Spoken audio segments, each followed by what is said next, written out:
calling Julian? Yes. How are you doing? Good. I'm very well. How are you doing? Fine. Good to have you with us. We're so excited. I told my listeners that you're going to be with us, and everybody's just geared up, and we featured your brand new album. What a beautiful album, by the way. Let's talk about your trio with Scott Coley and Kenny Wilson. Absolutely. Thank you for playing that, by the way. Oh, my pleasure. Well, the trio is something that's existed for a few years now. I first saw Scott and Kenny when I was really young. I saw them with Jim Hall, functioning as Jim Hall's trio. Right. I would have been about 11. All right, so I'm like a fan boy, basically. I love these guys playing. And then as I moved to New York, started doing more work, it became clear that I could play with them, in kind of different configurations. Scott and I played Gary Burton's band for a while, and did some duo stuff, and Kenny and I played in Nels Cline's Lovers project. So anyway, it all kind of just pointed towards, let's do something kind of official. Mm-hmm. And so that's Enter the Trio, writing for them. We did a record called Arclight, and then we did a record. Oh, yeah. It was, and then we did a live record, and this one, so it's just a fun narrative to be a part of. And the live band is different. It's Eric Dude and Jorge Roeder, who are brilliant musicians. I basically went to school with them. I'm a little younger. But it's kind of like yet another transformation. Or that's the wrong way. It's a new iteration of the same concept. Right. And what's a beauty about it is using your Fender Telecaster to play this kind of a, and that's to me, that's awesome. That's Thank you. I'm a guitar nerd, and I the Fender Telecaster is kind of historic at this point for being like the every guitar. It's like it does everything you hear people do. Obviously, it's country music, right? But there's a great tradition of people like Jimmy Bryant and Speedy West, and kind of the more jazz-leaning, kind of virtuosic playing styles. And then you have atmospheric usage. It's just kind of, it does it all. And for me, I think of it as a great neutralizer or a great governing principle. If it sounds good on the Telecaster, it probably has bones. And if it doesn't, then I need to get better. And that's kind of where I'm always trying to get better. And to be honest. And I think your colleagues on bass, Scott Coley and Kenny, they really sort of come together. The synergy between you three is just beautiful. Well, I appreciate it. I mean, they're brilliant, and a lot of the credit goes to Jesse Harris, who produced the record and the last one. He has a sensibility about how to, I think, get the musicians excited, That's great, It's hard to feel like, we really want them for what they're great at, which we do, and it's a cool organization. I'll say that. It's a very cool organization. I'll tell you, I'm not surprised at all that 3 Grammys went to all the artists recording on Mack Avenue. Oh, yeah, that's awesome. Isn't that something? It's great. Mac is putting out really beautiful stuff, and they're supportive, and they're creative, and I feel lucky to be with them, I really do. Well, to be honest with you, I refer to them as the new Blue Note, because they... I think that's apt. I think it's appropriate. I was reading this article about you in Rolling Stones magazine, and I love the idea that you're trying to listen to other genre and other cultural music, and you refer to it as United Nation attitude. I love that. Yeah. Well, it's kind of, I appreciate that. I mean, I imagine you are the same too. I mean, I think any music lover, especially in the world of jazz, there's kind of an understanding that it's not just about the music, but it's about the people making the music. Correct. Which is obvious, but it is what's appealing. If you hear something, you think, well, who are they, or what's their story, or why did they do that? There's so many intriguing figures in the world, and it's so easy to access them. So it's kind of criminal to not take a bird's eye view of the music scene and see what people are doing. It's there for the taking. So I'm grateful to have access to it, like we all do. So many do. Absolutely. No, I grew up overseas in Tehran, Iran. Oh, wow. When Shah of Iran was in power, back in the 60s. And I got exposed to all sort of music, from rock to jazz to sitar music to Egyptian ballad music and African music and Cuban music, and that's all it's all about. Exactly what you were saying. Well, it's amazing though, because I think, yeah, for you, I think that's it's almost cliche to say, but it is the universal factor of it all. We are very lucky we get to play this music around the world, and in doing so, someone just asked me, well, how are the audiences must be so different everywhere you go? And right. I find it to be the contrary. It's the most similar you'll see people. It's the most, because if it feels good, if it sounds good, they're happy. If it doesn't, they're indifferent. It's very basic human responses. Oh, absolutely. So it makes the world feel small. And like I said, I'm a very lucky. No, this is beautiful. This number 5 on your new CD, Wordsmith. What a beauty! Oh, yeah. How did you come up with that? Oh God, I that was part of my kind of my what do you even call that? My attempt to write a lot of music and throw out a lot, keep what works. I kind of have a quantity over quality approach to writing often. So it's just like write a ton of stuff, a lot of it's misguided. And then there are a couple things that might stick out or out of necessity feel like, well, we need something like this. So a song like Wordsmith was just that. It was specifically written with a couple people in mind. Beautiful.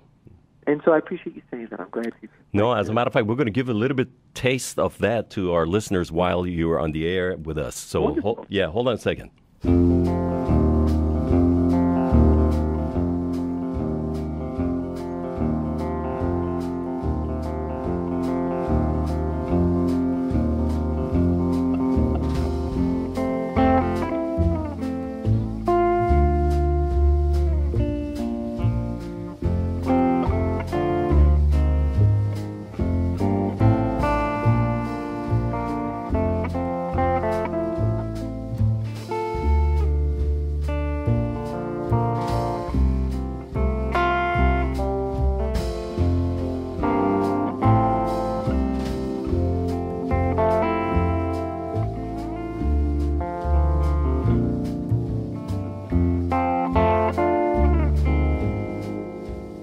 Julian, this is beautiful.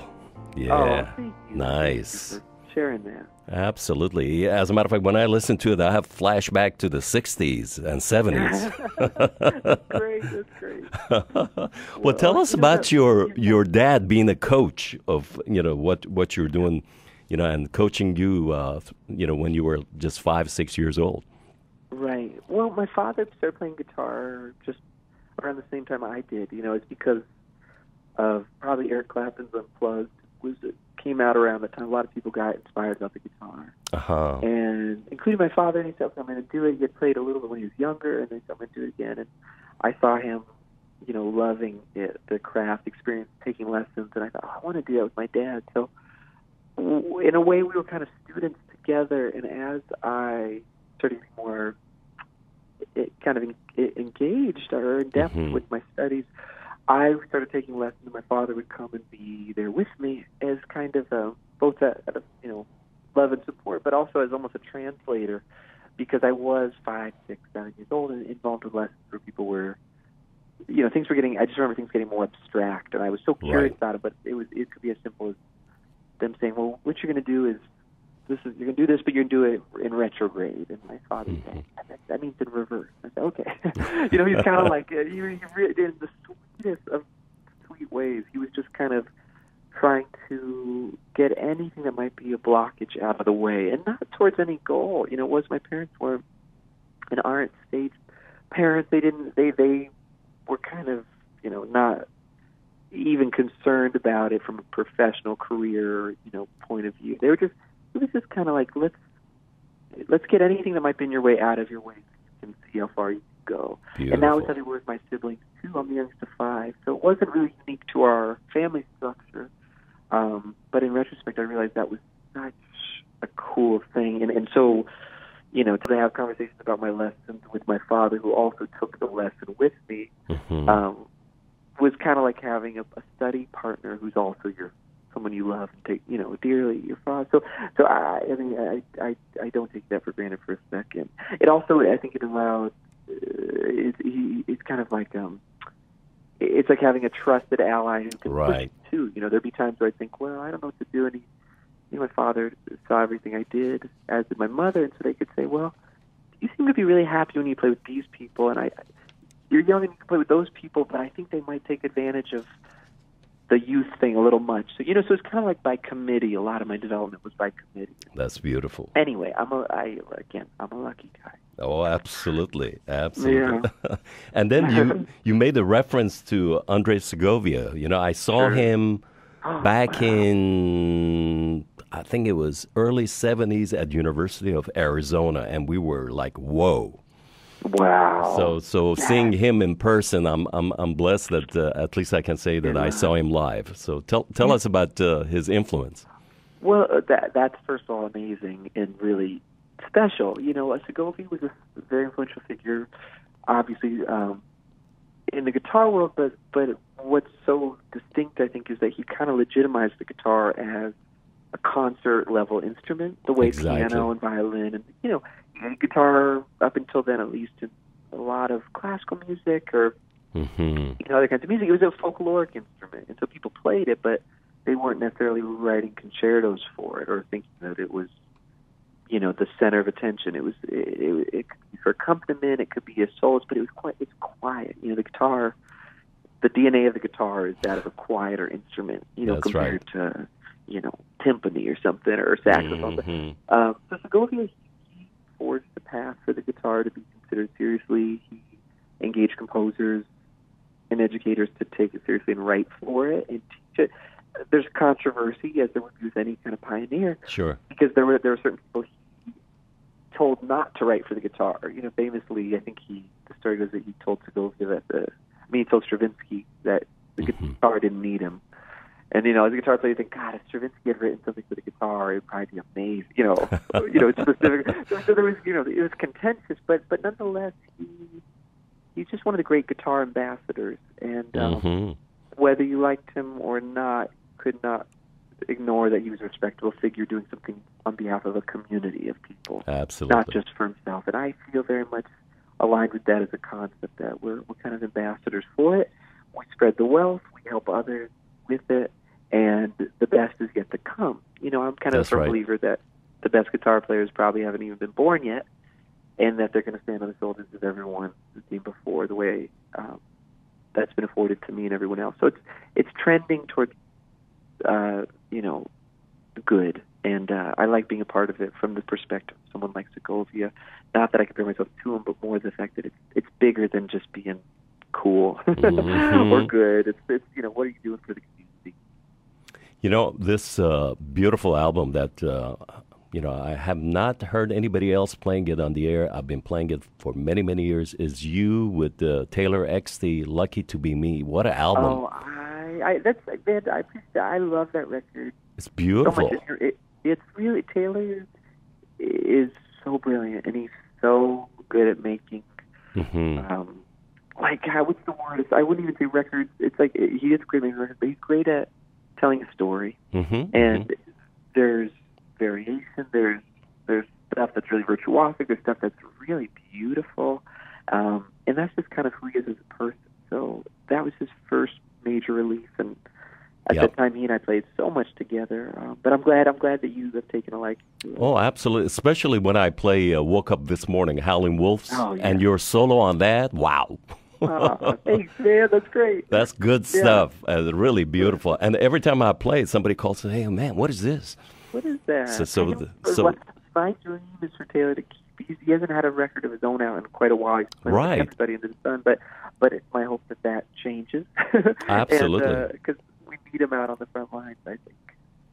Well, we're going to feature, while we have you on the air, let's feature Atlantic Limited. That's another beauty. Let's check it out.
Ladies and gentlemen, Julian Lage live by phone. Good to have you with us. This is another beauty. What a nice mixing.